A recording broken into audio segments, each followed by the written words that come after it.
leaves you feeling blue, you can count on me. I will be there for you when it seems all your hopes and dreams are a million miles away. Hi guys, so just filmed 2 fail videos. The one I probably won't post, but the other one I will.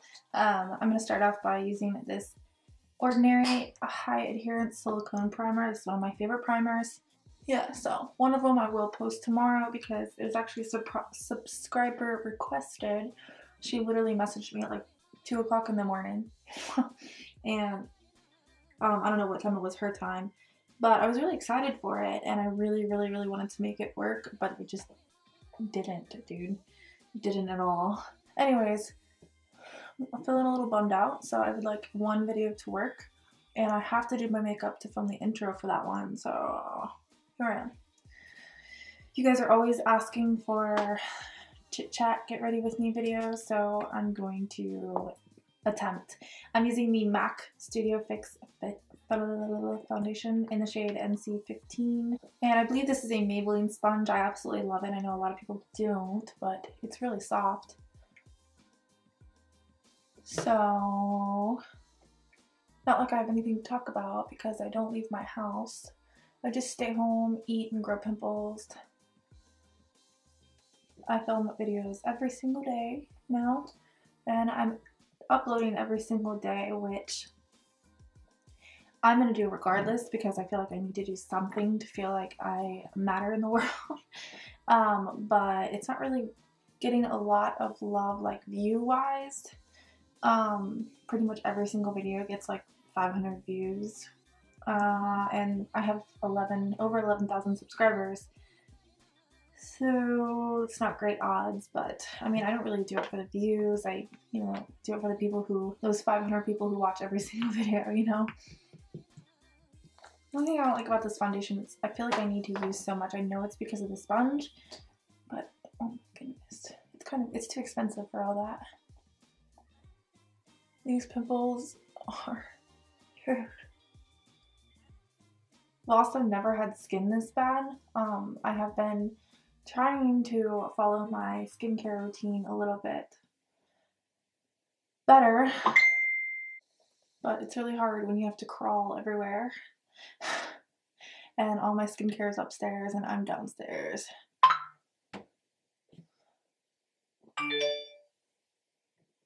Never gotten this many notifications in my whole life. But anyways, anyone who's gonna ask for me to film that, probably won't until I can get it under control.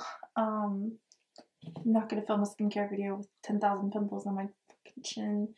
Most of my skin problems are around my mouth, and I believe I read that was hormonal. Anything like below your mouth is hormonal. But then I do have like makeup caused acne like in my contour area, so you know how that goes. I cleaned all my brushes, so I know it's not that. I cleaned all my sponges, so I know it's not that.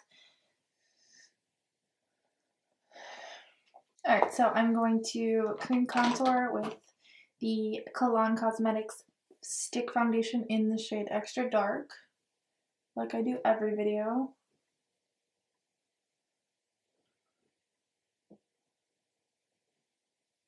And I always put it in these places. I want my forehead to look more small.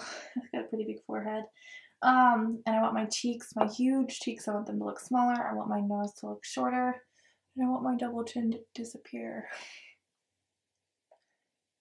Sometimes I put it on my under eyelid because I know that people do that to make it look larger. For cream bronzer, I'm going to use my Anastasia Stick Foundation. And I put that just above the bronzer, or the cream contour, just inside here. And then I put it on the sides of my nose.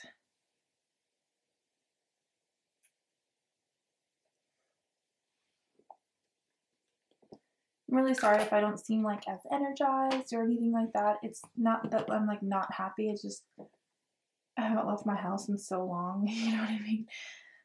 I'm just by myself. Alright, I'm going to use my Sephora Pro Stippling brush. This is literally my favorite brush to, except for I decided to shed just now. It's my favorite brush to buff out my cream products.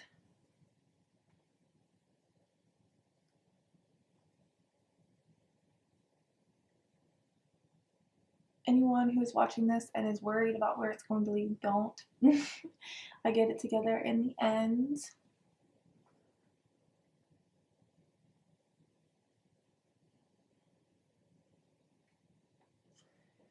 So yeah, my time spent at home is coming to an end. I go back to work on the 21st of December after my doctor's appointment, I believe.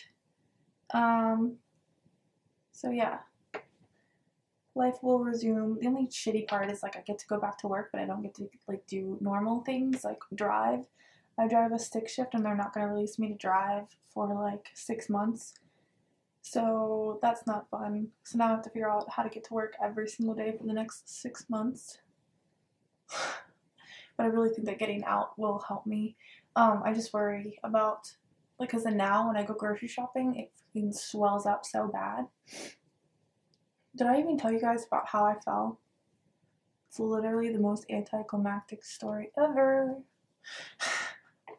So I go back in with that same sponge and the same parts where the foundation was, and I use it to blend all the edges. So, starting from the top, it was raining the night before, and it was like misting that whole morning, like foggy drive, like turn your windshield wipers on like manually, like every 2 minutes. And I came into work, I was running late, so I like ran in, nothing happened. Get into work, sit there for literally 10 minutes, go out to my car, walk across the pavement, walk slowly, no rush, not worried about it, and I fell. And when I say I fell, I can't really tell you like how I fell.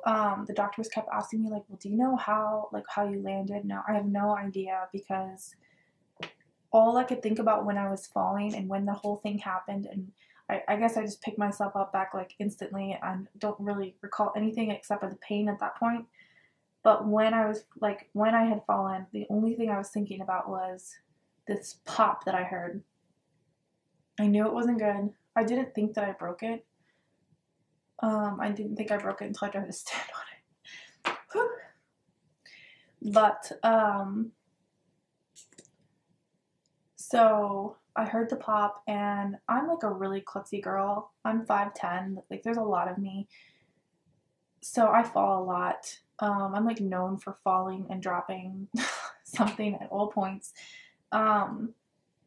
So it wasn't really a big deal to me. I was like, dang, that hurt. Let me sit here and like hold, like subside, you know, like that Family Guy part where it's like, and it just goes on for like 10 minutes. Like that's what I was expecting. I'm just laying in the parking lot, really hoping that no one sees me during this time. The pain was so bad that I didn't really care. I just kept sitting there waiting for the pain, and then the pain was like not going away, and then I started to feel like I was going to pass out. So I had my cell phone on me, of course, because I don't let it out of my sights. And so I call into my job and I say, hey. So the girl who answers the phone, I don't know her that well. I'm not going to say, hey, can you come help me? I'm in the parking lot. I can't get up. So I say, hey, will you go get my boss? I'm not going to say her name because I don't know if she even wants that. So I say, hey, can you go get her? Tell her that I'm out in the parking lot and I need her. I fell. And so she runs out and she's like terrified, and I'm like laying down on the parking lot because it's cold and I think I'm going to pass out and I'm really hot. And I'm like, hey, I'm going to pass out, but don't call 911. She's like, I'm going to call 911 if you pass out. So I didn't pass out. I just kind of sat there, and she was like, I'm going to call your boyfriend. And I didn't want to call him because he works nights, and I didn't want to like wake him up for something stupid. And so then I realized at some point I have to get up. So she's literally like probably 5'2", 5'10". 5'2", 5'10", big old girl, little Asian woman. So I'm like, okay, that's not gonna work. You're not gonna be able to get me up. And she's like, okay, we'll ask Jason. Jason is the trainer that we had because we were rebranding the hotel. So he was there to like show us how to use the system and all that boring stuff. And he's like 6'2", like huge dude. She's like, we'll get him to get you up. So as she goes to get him up, I pull myself to my car because it's really close to my car. And I like pull myself into the driver's seat. And that's how I was going to attempt to stand up. So when that happened, he had just gotten there. And I'm like, okay, I'm going to try and stand. And they're pressed, they're ready. And so when I tried to stand on it, the same thing happened. I slipped, like both my feet slipped. And I tried to like instinctively balance myself. And when I landed on this foot, it's my left foot. Oh my God. Like I know they say you don't remember pain, but I remember there being pain. Like I remember the memory of pain. But I remember screaming. And so then he took me to the hospital, and still I'm just thinking it's a really bad sprain. Because I've never broken a bone before, so I wasn't gonna like jump to that conclusion. So I get there, and Alex meets us outside with a wheelchair. Poor Alex has to wake up in the middle of the freaking night for him, basically, using my RCMA no color powder. And we're sitting in there, and I call my dad because he had a sprain that was just like that. Like it swelled up a lot. Maybe I can try and insert a picture. It swelled up a lot. And I thought it looked just like his, so I called him, and he was like, yeah, you definitely sprained it. This is what's going to happen, 2 weeks, etc. I'm like, whatever, okay, whatever. What can we do at this point? So then we go in, and I go to get an x-ray. At this point, the adrenaline has kicked in so much that I feel no pain, except for whenever it's like moving, like whenever someone tried to move it, that hurt. So I go in to get an x-ray, and I'm talking to the nurse, and like I said, I'm not feeling any pain, and I'm like super prepared for her to just say it's sprained. So she goes to grab my ankle and put it like on the thing to scan it, to x-ray it or whatever, and she's like, oh my God, it's deformed. Triggered, like, no, it's not, it's fine, thank you. You know, I actually saw her when I went back to the orthopedic for like a checkup. She did another x-ray for me, and she was like, oh my God, I'll never forget you because you were so calm and cool about everything, and your ankle was so bad. And I'm like, yeah, I'll never forget you for your verbiage. So yeah, then they get me a bed because that nurse was like, she was really sweet. She was like, you're going to be here for a little while. Let's get you a bed. And so as soon as they put me in that bed, another nurse comes up, and she's like, they're not going to tell you this, but it's broken. I'm like, no. And then the doctor comes in, and he says, it's broken, and you're going to need surgery. I was like, no. I'd never, ever. I'd been in the hospital for a tetanus shot once, and that was it. I never had stitches, none of that, like none of that. I wasn't prepared. And I was like, well, same day. And he's like, no, we're probably going to do it tomorrow. So I ended up staying in the hospital for 3 days, which was miserable because, well, it was really miserable. We're about to get personal. I don't know if you guys are ready. It was really horrible because, for one, I wasn't wearing underwear. I hadn't shaved my legs. It was like the busiest 2 weeks of work, so I hadn't shaved my legs. My toenails were jacked up. My sister ended up coming and painting my toenails for me, and because I was so embarrassed. I'm using my Shade and Light contour palette, and I'm going to be I'm going to be contouring with this color right here. It's more gray, cool tones, and I'm just putting that right in the contours of my cheeks. So yeah, but I was terrified peeing was hard. Let me just tell you, peeing was brutal. In order to pee, I had to lift my butt up enough for them to shove a bedpan under, and then they leave, and then I pee really fast and as fast as possible before they come back into the room, because then if I don't make it before they may come back in, then they literally have to, I pick myself back up again, and they have to pull the bedpan out, and then I'm like, are you gonna wipe me? I just don't know what's gonna happen next. So anyways, I just tried to pee as fast as possible and pull the pan out before they got back. And then I always just felt so dirty, like there was pee somewhere. They gave you these like little washable wipes, which are like a godsend, but you never feel clean. You never feel clean. I always felt like I was laying on pee. But the horrifying thought was pooping. I was so scared to poop. I was so scared to poop, I didn't take pain meds until like my second night, because they told me that if they gave me pain meds, then they would have to give me a stool softener. I was like, I'm not pooping in this bed. I also didn't eat anything the first night because I was so scared to poop. But the second night I had soup and mac and cheese. And then anyways, I couldn't eat like 12 hours before my surgery anyways. So it was horrible. Horrible. It was the worst. I'm feeling so bad for myself just like recalling it. Going into the bronzy shade now. So the actual surgery part, my parents were coming, but they didn't come like on time. So they probably came like right when I told them to come, but they ended up taking me down for surgery early. I'm 26 years old and I was so upset that I didn't see them before I went. I was like, I'm gonna die and I'm not gonna get to say goodbye or something, you know, I don't know. I kept it in. I kept it to myself. But Alex was there, but he was so tired that I don't think he was like, you know, guys just aren't like, you know, they're not just not sentimental like that, you know. He's like, bye. So anyways, so I get down in the surgery room and they make you sign all these papers about like the anesthesia and stuff like that. And they were giving me all these pain meds and I barely even take Tylenol. So I think I was just really sensitive. So they gave me this like huge bottle of like liquid Tylenol. And I'm thinking about the fact that I haven't eaten in 12 hours and I probably just psyched myself out. But I ended up looking at one of the nurses and I'm like, sir, I don't feel good. And then literally as soon as I said that, I threw up on him. It wasn't like a lot, but it was, I felt pretty bad about it. They were so nice. They were like, oh, it's okay, it's okay. And then literally, I don't remember falling asleep. I remember getting into the surgeon's, like the room where they're going to do the surgery. Really the nicest nurses in the world talking to me. And then I woke up. But let me just tell you, when I woke up, Alex and my family was there. And I don't remember saying anything to them whatsoever. I just was like freaking out. The anesthesia was like, the anesthesia was not like working with me and I was having like a fit.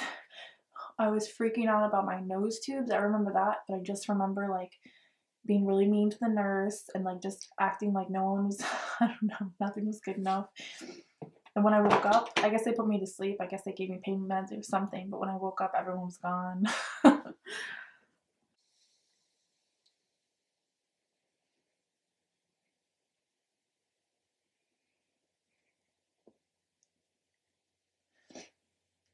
Recovery has been pretty shitty.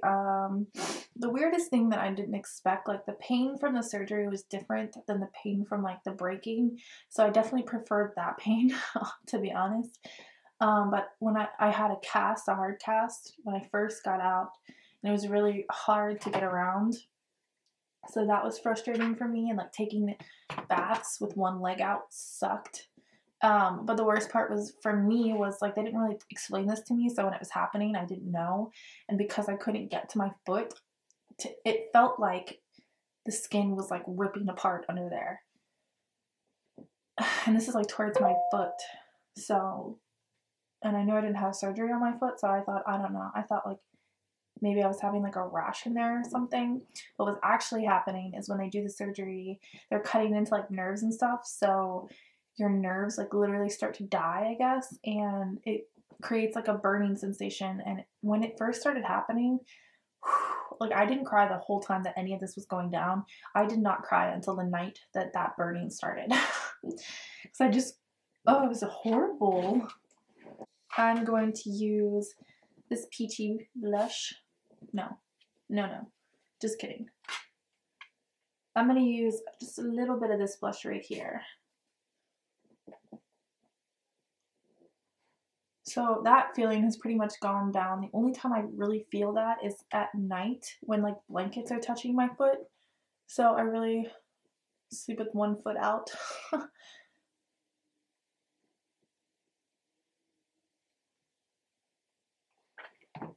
I'm just glad that it's all like over. Poor Alex.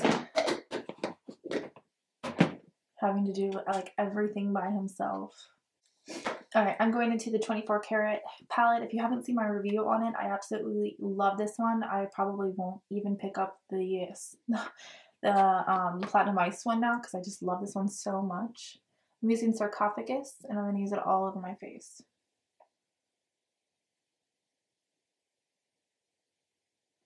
It is a little bit dusty, but nothing like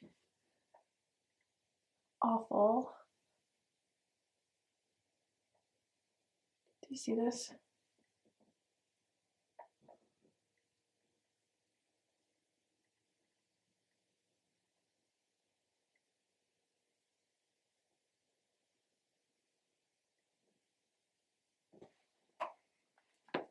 Alright, so I'm going to do my eyebrows off camera and then I'll be back. Alright, so face is done. Now on to lips. I'm going to be using Raven from Lime Crime. I haven't really used this before on myself.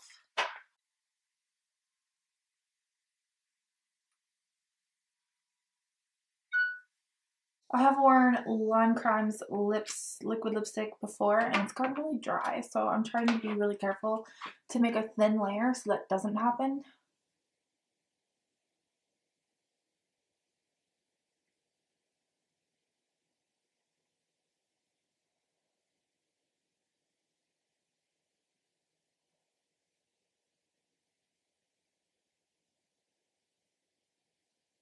Love it. I love how with this blonde hair, darker colors like just works a little bit better. It just doesn't seem as dark with the dark hair, you know? I really need to wax my mustache. Alright guys, so that is it. Thank you for listening to me whine, as usual, and I hope that you guys liked the video. I'm really sorry if I'm not like cheery and like talky. I just, every day is like Groundhog Day for me, so I'm just trying to, you know, beast it out. Thank you guys so much for watching.